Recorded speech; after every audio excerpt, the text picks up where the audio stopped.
le nom divin dans les écritures grecques chrétiennes, selon les témoins de Jéhovah. Les biblistes reconnaissent que le nom personnel de Dieu, représenté par le tétragramme, se rencontre presque 7000 fois dans le texte original des écritures hébraïques. En revanche, beaucoup sont d'avis qu'il ne figurait pas dans celui des écritures grecques chrétiennes. C'est pourquoi, lorsqu'ils traduisent ce que beaucoup appellent le Nouveau Testament, la plupart des traducteurs des Bibles modernes n'emploient pas le nom Jéhovah. Même dans les citations des écritures hébraïques contenant le tétragramme, ils optent généralement pour Seigneur, plutôt que pour le nom personnel de Dieu. La Bible, traduction du Monde Nouveau, ne suit pas cet usage. Dans les écritures grecques chrétiennes, elles emploient le nom Jéhovah 237 fois. Ce choix tient compte de deux éléments importants. Premièrement, les manuscrits grecs dont nous disposons aujourd'hui ne sont pas les originaux. Sur les milliers de copies existantes, la plupart ont été réalisées au moins 2 siècles après la rédaction des originaux. Deuxièmement, à cette époque, ceux qui copiaient les manuscrits ont soit remplacé le tétragramme par kurios, mot grec signifiant Seigneur, soit eu pour modèle des manuscrits dans lesquels cette substitution avait déjà été faite. Le comité de traduction de la New World Translation a estimé qu'on dispose de preuves solides que le tétragramme figurait dans les manuscrits grecs originaux. Il a pris en compte les faits suivants. Premièrement, des copies des écritures hébraïques utilisées au temps de Jésus et des apôtres contenaient le tétragramme tout au long du texte. Par le passé, peu de personnes en doutaient. Aujourd'hui, après la découverte à Qumran de copies des écritures hébraïques remontant au 1er siècle, c'est un fait incontestable. Deuxièmement, à l'époque de Jésus et des apôtres, le tétragramme figurait aussi dans des traductions grecques des écritures hébraïques. Pendant des siècles, les biblistes ont pensé que le tétragramme était absent des manuscrits de la Septante, traduction grecque des écritures hébraïques. Puis, au milieu du XXe siècle, de très vieux fragments de la version des Septantes, qui existaient au temps de Jésus, ont été portés à l'attention des biblistes. Ces fragments contenaient le nom personnel de Dieu, écrit en caractères hébreux. Ainsi, à l'époque de Jésus, des copies des écritures hébraïques en grec contenaient bien le nom divin. Par contre, au IVe siècle, les principaux manuscrits de la Septante, comme le Codex Vaticanus et le Codex Sinaiticus, ne contenaient plus le nom divin de la Genèse à Malachie, aux endroits où il se trouvait dans les manuscrits antérieurs. Dès lors, il n'est pas étonnant que, dans des textes datant de cette période, qui nous sont parvenus, le nom divin soit également absent de ce que beaucoup appellent le Nouveau Testament, c'est-à-dire la partie grecque de la Bible. Troisièmement, les écritures grecques chrétiennes elles-mêmes indiquent que Jésus mentionnait souvent le nom de Dieu et le faisait connaître, selon Jean chapitre 17, versets 6, 11, 12 et 26. Jésus a clairement dit « Je suis venu au nom de mon Père ». Il a également souligné qu'il faisait ses œuvres au nom de son Père, selon Jean chapitre 5, verset 43, chapitre 10, verset 25.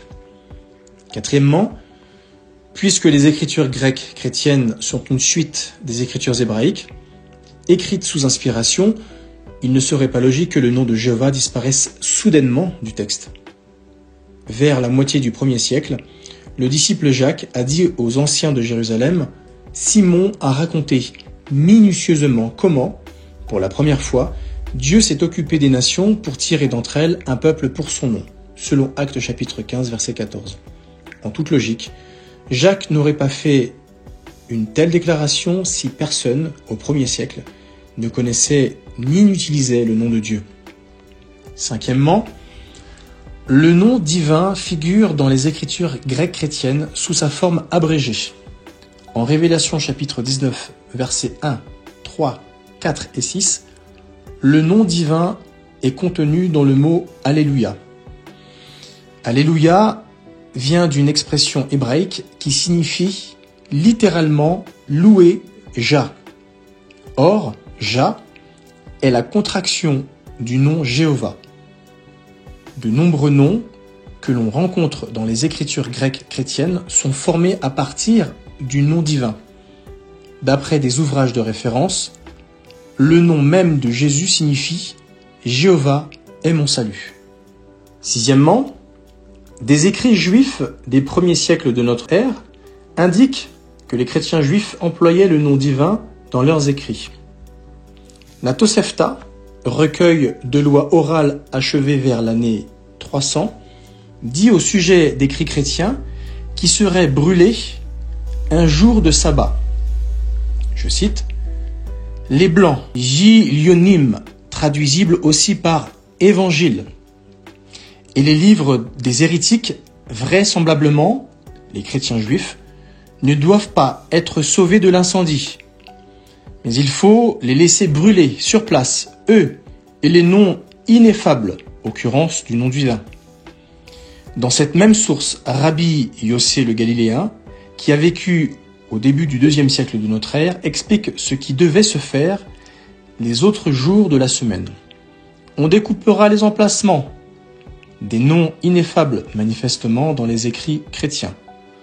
On les déposera en lieu sûr et on brûlera le reste. Référence, la Guémara, le Talmud de Babylone, traduit par les membres du rabbinat, français, Paris, Shabbat, tome 4, 1983, page 506. Septièmement, certains biblistes reconnaissent qu'il est probable que le nom divin est figuré dans des citations des écritures hébraïques contenues dans les écritures grecques chrétiennes. Sous l'entrée le tétragramme dans le Nouveau Testament, un dictionnaire biblique, The Encore Bible Dictionary, fait ce commentaire. Des éléments indiquent que le tétragramme, le nom divin, Yahweh, figurait dans certaines citations, voire toutes de l'Ancien Testament, faites dans le Nouveau Testament lors de la rédaction initiale des documents du Nouveau Testament. Le bibliste George Ward déclare quant à lui, étant donné qu'on trouvait encore le tétragramme dans les copies de la Bible grecque, la Septante, qui constituait les saintes écritures de l'Église primitive, il est raisonnable de penser que les rédacteurs du Nouveau Testament conservèrent le tétragramme dans le texte biblique quand ils citèrent les Écritures. Huitièmement, le nom divin a été employé dans les Écritures grecques chrétiennes par d'éminents traducteurs de la Bible.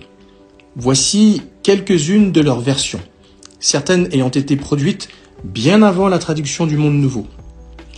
A Literal Translations of the New Testament from the Text of the Vatican Manuscript de Hermann Einfetter, 1863. The Emphatic Diaglott de Benjamin Wilson, 1864. La Bible de Darby, 1940, où Jéhovah figure dans des notes. The New Testament Letters de John Wand, évêque de Londres, 1946. La Bible de Chouraki, 1985, qui met IHVH, les Évangiles et l'Apocalypse de Claude Tresse-Montant, paru entre 1984 et 1988, qui emploie YHWH. De plus, dans une version espagnole du début du XXe siècle, le traducteur Pablo Besson a utilisé Jéhovah en Luc chapitre 2 verset 15 et en Jude 14, et a signalé, dans une centaine de notes, le nom divin comme traduction possible.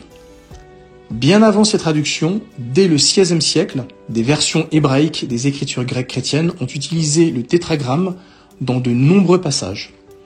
Dans la seule langue allemande, au moins 11 versions emploient Jéhovah ou Yahweh dans les écritures grecques chrétiennes, tandis que 4 traducteurs ont ajouté ce nom entre parenthèses après Seigneur. Plus de 70 versions allemandes emploient le nom divin dans des notes ou des commentaires. Et neuvièmement, le nom divin figure dans des versions des écritures grecques chrétiennes en plus d'une centaine de langues. Il est utilisé abondamment dans beaucoup de langues africaines, amérindiennes, asiatiques, européennes et océaniennes. Les traducteurs de ces éditions ont décidé d'employer le nom divin pour des raisons semblables à celles mentionnées plus haut. Certaines de ces versions ont paru récemment, comme la Bible en Rotumien, 1999, où Jéhovah figure 51 fois dans 48 versets. Et la version en Batak Toba, 1989, une langue indonésienne, où Jahoua se trouve 110 fois. À n'en pas douter, il est justifié de rétablir le nom divin Jéhovah dans les écritures grecques chrétiennes. C'est ce qu'ont fait les traducteurs de la traduction du Monde Nouveau. Ils ont un profond respect pour le nom divin et une crainte salutaire d'enlever quoi que ce soit du texte original, selon Révélation chapitre 22, versets 18 et 19.